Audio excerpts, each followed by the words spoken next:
নির্বাচন কমিশনের সংস্কার না হওয়ার কারণে সরাসরি আদালতে হস্তক্ষেপ করে ইশরাক ভাইকে মেয়রের জন্য করা হয়েছে।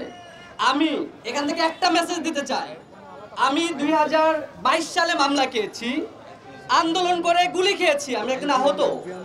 তারপরও আমার সেই মামলা এখনো পর্যন্ত উইথড্র হয়নি, অথচ আপনারা স্পেশাল ভাবে কোর্ট বসিয়ে রায় নিয়ে আসেন এক রাতের ভিতরে। কিন্তু আমরা কেন রক্ত দিয়েছিলাম মাঠে? এই সংস্কারের জন্য আমরা মাঠে রক্ত দিয়েছি, আন্দোলন করেছি। সেই 2018-19 থেকে মাঠে আন্দোলন করতেছি।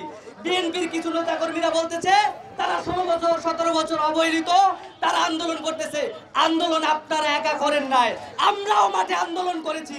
খবর নিয়ে দেখেন, খবর নিয়ে দেখেন, সেই 2018-19 থেকে আমরাও আন্দোলন করতেছি, মাঠে মামলা খেয়েছি, জেল খেটেছি, ক্যারিয়ার নষ্ট হয়েছে, একটার পর একটা গভর্নমেন্টের বাইরে দিয়েছি, কিন্তু আমাদের চাকরি হয় নাই, আমাদের ক্যারিয়ার নষ্ট হয়েছে।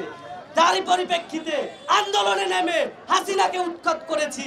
হাসিনা এত পাওয়ারফুল হওয়ার সত্ত্বেও তাদেরকে উৎখাত করতে আমাদের লেগেছে মাত্র 15 দিন।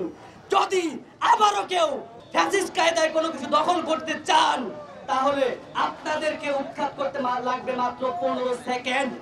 ডিরেক্ট ঘোষণা দিয়ে দিলাম এখান থেকে, আপনারা জনভোগান্তি থেকে মুক্ত করুন।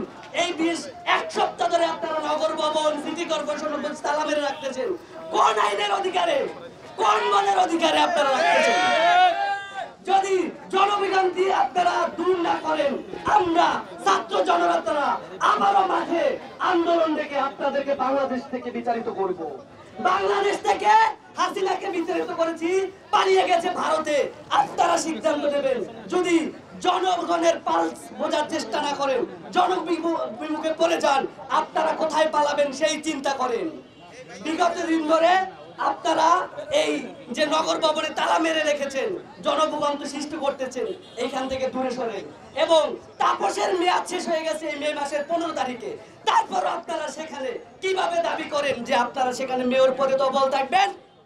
একবারে ডিরেক্ট মেসেজ দিতে চাই, জনগণের পালস বোঝার চেষ্টা করেন এবং জনগণের সাথে নিয়ে জনগণ যেটা চায় সে অনুযায়ী স্থানীয় নির্বাচন আগে দেওয়ার জন্য আমরা আবেদন করেছি।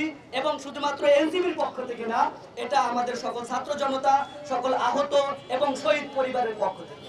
সুতরাং আপনারা একাত্মতা প্রকাশ করুন এবং সকল রাজনৈতিক দলদেরকে আমরা আহ্বান জানাচ্ছি, আপনারাও আমাদের সাথে এই নির্বাচন কমিশন সংস্কারের দাবিতে আপনারাও মাঠে নামুন, আমাদের সাথে থাকুন। ইনকিলাব জিন্দাবাদ।